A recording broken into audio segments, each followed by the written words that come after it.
Uno de los mejores temas para conversaciones estúpidas son las 7 maravillas del mundo. Muchos que quieren seducir señoritas instalan el tema, ¿no? No es un tema que salga fácilmente, hay que instalarlo uno. Por ejemplo, ¿qué me cuenta, le dice a la mina, de las 7 maravillas del mundo? O está lindo para hablar de las 7 maravillas del mundo. Y uno puede agregar, usted es la 8ª maravilla. ¿Y cuáles son las otras 7? Pregunta la mina. Bueno, a lo mejor no pregunta. Si no pregunta, usted le dice, ¿por qué no me pregunta cuáles son las otras 7? Dice, porque usted ya me tiene podrida, podría tardar muchísimo en la enumeración y yo quiero irme. Bueno, todo el mundo sabe cuáles son las 7 maravillas. Diremos algunas, no las 7. Por ejemplo, las pirámides de Egipto, los jardines colgantes de Babilonia, el Coloso de Rodas, el mausoleo de Halicarnaso, el templo de Diana en Éfeso, la estatua de Zeus en Olimpia y nada más. Y ustedes dicen, falta uno. Sí, falta uno, que es el mejor. Falta el faro de Alejandría, que es el que más me gusta. El faro de faros, el único faro. La isla, había una isla que se llamaba Faro. O sea, que un faro quiera decir farol y farolito es ahora. Todo eso viene de la isla. El único faro que había era ese, el de Alejandría. Hay que decir lo siguiente. La costa egipcia, al norte de África, es una costa baja, delta del Nilo. El Nilo es un río que viene tirando barro desde 4.000 kilómetros, una porquería. Cuando llega ahí se arma un delta, ¿qué va a ser? Y esa costa egipcia baja era difícil de ver desde el mar.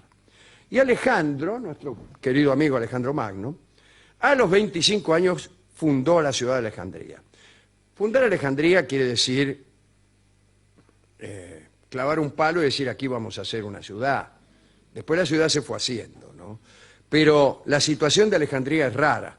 Hay como una especie de isla, viene el mar, una franja de tierra, después un lago, el lago Mariotis, hay un puerto natural y hay unos arrecifes de piedra caliza. Entonces hicieron Alejandría allí y Alejandro pensó en construir un monumento, un farol, una hoguera, para que no se escracharan contra los arrecifes de piedra caliza los barcos. Muy bien, se murió Alejandro, lo sucedieron sus generales, los Ptolomeos, e hicieron una dinastía que parecía egipcia, pero era griega. La dinastía a la que perteneció después Cleopatra, que no era egipcia, era griega. Bueno, estos Ptolomeos griegos, y que eran generales de Alejandro, empezaron a construir el faro y lo terminaron unos 40 años después de la muerte de Alejandro. El tercero de los Ptolomeos, Ptolomeo Filadelfo, puso ahí el faro, fenómeno. Alejandría era un lugar extraordinario, ¿no? Un lugar de corrientes artísticas, científicas, el museo, mucha sabiduría, la biblioteca, floreció allí una literatura muy primorosa, diría yo, llena de recursos formales, lo contrario de la literatura homérica, esa cosa fuerte y épica. No, estos más bien le cantaban al amor y le cantaban al canto. Pero también floreció una ciencia distinta a la de los griegos. Era más que nada una ciencia teórica. Hemos hablado ya muchas veces del desprecio que sentían los griegos por la gente que trabajaba con las manos, ¿no? Lo banáusico, le decían ellos. Y también por la ciencia aplicada. De ahí, por ejemplo, que nunca hayan querido mucho a Arquímedes, porque decían que se iba de la teoría y pasaba a lo práctico, y para ellos eso de ensuciarse las manos no estaba bien. Y sin embargo les gustaban los juguetes, los alardes mecánicos, y esa clase de genio barroco decadente es justamente la que erige el faro. El tipo que construyó el faro Se llamaba Sóstrato del Gnido, era contemporáneo de Eratóstenes y de Euclides. Euclides, que más parece el nombre de una ciencia que un tipo, porque se sabe muy poco de él y mucho de lo que él pensó, ¿no? Bueno, el faro. Vamos a hacer un faro, tenía sistema de señales, todo muy complicado. Ahora, ¿queda algo del faro?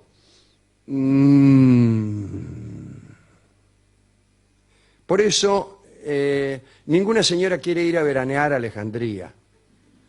Les parece que el faro que causó sensación ya no está. Y tienen razón. Pero yo les cuento cómo era. Patio con columnas abajo, tipo Escuela de Buenos Aires 1930. Adentro del patio, un edificio enorme y cuadrado de 4 pisos. Piso de abajo, un cuadrado de 300 habitaciones. Allí se alojaban los mecánicos del faro. Mucha burocracia. Segundo piso, un octógono. Escalera en espiral o en doble espiral. Una máquina hidráulica para subir el combustible, porque de no ser así tendríamos que imaginarnos una procesión de burros subiendo y bajando con carga de leña, porque ¿con qué iban a prender el faro arriba? ¿Qué se cree? ¿Que era eléctrico? No. Tercer piso, circular. Entonces, un cuadrado, un octógono, un círculo. Y el cuarto piso era el farol, el fanal, propiamente dicho. Había también una estatua de Poseidón, el dios del mar. Había una plataforma adornada con tritones, había inscripciones en oro. ¿Cómo funcionaba? No se sabe. Pero los visitantes hablaban de un espejo misterioso, que era una maravilla mejor que el edificio. Dicen que era de vidrio trabajado o quizá de piedra transparente. Y decían que un tipo, a través de ese vidrio, podía ver naves que a simple vista eran invisibles. Bueno, están describiendo un telescopio. ¿Es posible que la ciencia de Alejandría haya inventado la lente y que después del derrumbe del faro los años se hayan encargado de olvidarlo? Bueno, qué sé yo. Tampoco uno puede creer en esos tipos de las revistas que dicen que los vikings habían inventado el automóvil antes que Colón y que si uno multiplica por 8 la altura de la Gran Pirámide y le suma el sueldo de su cuñado y le resta la distancia que hay desde aquí hasta Luján, vas a encontrar el número que sale en la quiniela. No, no es así. Tenían los adelantos del mundo antiguo y nada más.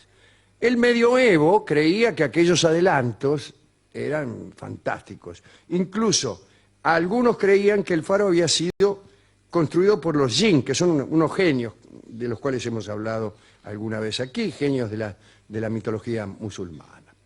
Bueno, el faro quedó ahí muerto de risa hasta el año 641. Ya habían venido los musulmanes. En ese año se cayó el farol, se cayó el fanal, la luz. Y se perdieron unos aparatos científicos insustituibles, porque ya no había nadie que supiera cómo se hacían, ¿no? Todo el aparato intelectual de Alejandría había caído incluso por la fuerza iconoclasta de cierto emperador cristiano. Pero algunos decían que el desastre del faro lo había planeado el emperador de Constantinopla porque no podía atacar Egipto, porque el faro les avisaba a los árabes que ellos venían, guarda que ahí vienen, en fin.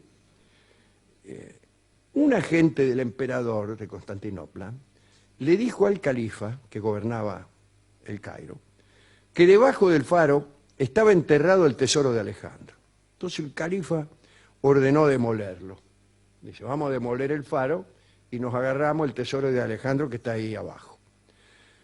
Cayeron 2 pisos del faro hasta que se dieron cuenta de que no había nada. Y a partir de entonces el faro era nada más que un tocón ahí con una hoguera encendida. Le quedaron nada más que los 2 pisos de abajo y una fogata, nada más. Intentaron restaurarlo, pero no pudieron. El segundo desastre vino en el año 1100, terremoto. Ah, bueno. Chau el octógono, quedó el piso cuadrado de abajo nada más. Hasta que en el siglo XIV otro terremoto y ya nada, no quedó nada. Hay que jorobarse. no pasan 5 o 6 siglos sin que un terremoto venga a demoler el faro de Alejandría. Contaban los árabes maravillas de aquel faro. Decían que en el faro había una estatua cuyo dedo seguía el curso del sol. ¡Qué maravilla! No se sabe con qué ventaja. Como esa flor que han puesto ahí cerca de la Facultad de Derecho, que se abre y se cierra. No me acuerdo si la abren de noche y la cierran de día, o si la cierran de día y la abren de noche. Otra estatua tenía una voz cambiante y daba las horas del día, como el teléfono. Otra daba gritos de alarma cuando venían los indios. Y los poetas le cantaron al faro. Hay una poesía pequeña que me gusta y dice: pensé que el mar a mis pies era una nube y que había instalado mi tienda en medio de los cielos. Instalar una tienda en medio de los cielos es muy árabe. Manara, le decían los árabes al faro. Y esa palabra es el origen de minarete, que es como un faro chiquito, un farito. Y casi todos los minaretes del Cairo siguen el modelo del faro. Un cuadrado abajo, un octógono, un círculo y después no sé qué más. Ahí se construyó, después del último terremoto, un fuerte, a donde estaba el faro. Pero los ingleses terminaron de bombardearlo en 1882. Así que no hay nada, no queda nada. Ya no es una isla tampoco, la isla de Faro. Porque los sedimentos del Nilo, el barro del que hablábamos al comienzo, fueron rellenando y quedó una península. Y hoy fondea allí una flota pesquera de italianos. Algunas de las piedras que hay en las ruinas del fuerte probablemente pertenecen al faro. Pero hay que ir y adivinar cuáles son. Todo esto me lo cuenta mi equipo de producción, que ha ido hasta allí. Me dijeron, el informe dice, una mugre. No hay nada. Dice, no ponen ni un parador, panchos, algo. Ponele un Ital Park. En fin, a la gente no le importa nada. Ahora no hay faro y los barcos se tragan la costa, que Dios me libre. Tampoco hay maravillas. Hoy ya no hay maravillas del mundo. Solo quedan las pirámides, que son eternas. Pero no hay mausoleo, ni hay coloso, ni hay jardines colgando, ni templo de Artemis o de Zeus, y tampoco hay faro. No queda nada, nada. Solamente queda polvo en el viento. Los ingleses del fuerte decían, dust in the wind.